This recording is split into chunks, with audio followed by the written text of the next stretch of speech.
Al-Baradei, the head of the International Atomic Energy Agency, stated quite definitively there is no evidence of a nuclear weapons program in Iran. The recent resolution, the Kyle Lieberman Amendment, and the recent U.S. sanctions against Iran, which one of the charges is that Iran has been helping insert what they call insurgents in Iraq. There's practically no evidence of that either. Based on what we know as evidence, there's not a lot of reasons for U.S. policy to be as aggressive right now towards Iran as it is, certainly not for the stated reason. What really does motivate U.S. policy towards Iran? Well, if I can first make a comment about the stated reasons. The very fact that we're discussing them tells us a lot about the sort of intellectual culture and moral culture in the United States. I mean, suppose it was true that Iran is helping insurgents in Iraq. I mean, was the United States helping insurgents when the Russians invaded Afghanistan? Did we think there was anything wrong with that? I mean, Iraq's a country that was invaded and is under military occupation. You can't have a serious discussion about whether someone else is interfering in it. The basic assumption underlying the discussion is that we own the world. So if we invade and occupy another country, then it's a criminal act for anyone to interfere with it. But what about the nuclear weapons? I mean, are there countries with nuclear weapons in the region? Israel has a couple hundred nuclear weapons. The United States gives more support to it than any other country in the world. The Bush administration is trying very hard to push through an agreement that not only authorizes India's illegal acquisition of nuclear weapons, but assists it. That's what the U.S.-Indo nuclear pact is about. Furthermore, there happens to be an obligation of the states in the Security Council and elsewhere to move towards establishing a nuclear weapons-free zone in the region. That would include Iran and Israel and any U.S. forces deployed there. That's part of Resolution 687. Now, to your question, the real reasons for the attack on Iran, the sanctions and so on, go back into history. I mean, we like to forget the history. Iranians don't. In 1953, the United States and Britain overthrew the parliamentary government and installed a brutal dictator, the Shah, who ruled until 1979. And during his rule, incidentally, the United States was strongly supporting the same programs that are objecting to today. In 1979, the population overthrew the dictator. And since then, the United States has been essentially torturing Iran. First it tried a military coup, then it supported Saddam Hussein during Iraq's invasion of Iran, which killed hundreds of thousands of people. Then after that was over, the United States started imposing harsh sanctions on Iran. And now it's escalating that. The point is that Iran is out of control. You know, it's supposed to be a U.S. client state, as it was under the Shah, and it's refusing to play that role. The sanctions that were just issued recently, the beginnings of a kind of act of war.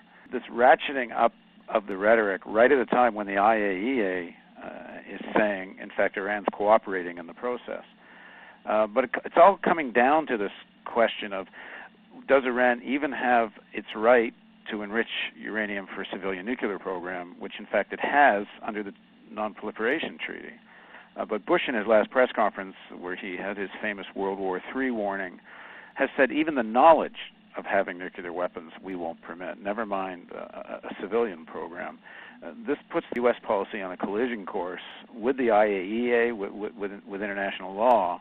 There was, just a couple of years ago, from 2004 through 2006, Iran did agree to suspend all uranium enrichment, even what everyone agrees they're legally entitled to.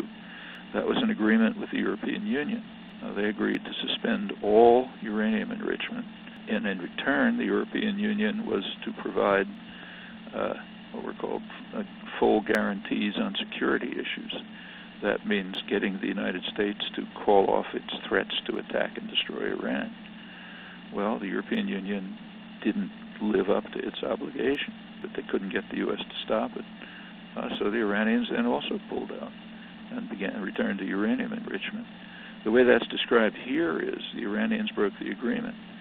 The experts are saying, including El-Badrai and others, that if you can enrich uranium to something just under 5%, which is apparently what's needed for civilian purposes, you're most of the way there towards the technology of having a bomb. That once you have that enrichment technology, it's not that much further towards a bomb. Yeah, but that's true of every developed country in the world. Why pick out Iran? And it's true of Japan, it's true of Brazil, it's true of Egypt. And in fact, one could say, here I tend to agree with the Bush administration, in the Non-Proliferation Treaty, there's an article, Article 4, which says that countries signing the NPT are allowed to develop nuclear energy.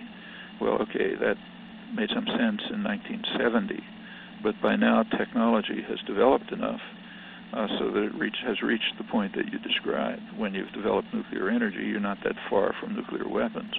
So yeah, I think something should be done about that, but that has nothing special to do with Iran. And in fact, it's a much more serious problem for the nuclear weapon states who are obligated under that same treaty to make good faith efforts to eliminate nuclear weapons altogether. And in fact, there are some solutions to that. El-Badrai proposed a couple of years ago that no states should develop weapons-grade materials.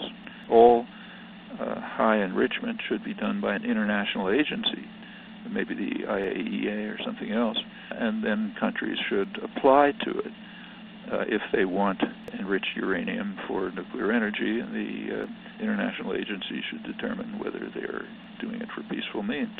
As far as I'm aware, there's only one country that formally agreed to El-Badrei's proposal. That was Iran. And there's more. I mean, there's an international treaty called the FISBAN to ban production of fissile materials except under international control. The United States has been strongly opposed to that, to a verifiable treaty. Nevertheless, it did come to the General Assembly, the United Nations, the Disarmament Commission and the General Assembly, which overwhelmingly voted in favor of it. The Disarmament Commission vote was, I think, 147 to 1, the United States being the one.